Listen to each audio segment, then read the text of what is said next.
விருப்ப ஓய்வு பெறும் அரசு ஊழியருக்கான வெயிட்டேஜ் என்ன அப்படிங்கிறத இந்த வீடியோவில் பார்க்க இருக்கிறோம். வீடியோக்குள்ளே போகிறதுக்கு முன்னாடி சேனலை நீங்கள் வரைக்கும் சப்ஸ்கிரைப் பண்ணால் பார்த்தீங்கன்னா மறக்காமல் சப்ஸ்கிரைப் பண்ண ப்ரெஸ் பண்ணிட்டு பக்கத்தில் இருக்கிற பெல் பட்டனையும் தட்டி விட்ருங்க.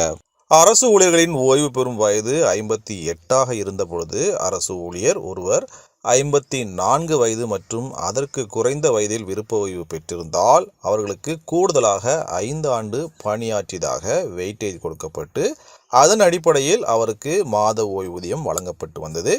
தற்பொழுது ஓய்வு பெறும் வயது 60 உயர்த்தப்பட்டுள்ளதால் 54க்கு பதிலாக 56 வயது மற்றும் அதற்கு கீழ் உள்ள வயதில் பணியாற்றி விருப்ப ஓய்வு பெற்றால் அவருக்கு 4 ஆண்டுகள் வெயிட்டேஜ் கொடுக்கப்பட்டு 60 ஆண்டுகள் அவர் பணியாற்றியதாக கருதப்பட்டு மாத ஓய்வூதியம் கணக்கிடப்படும்.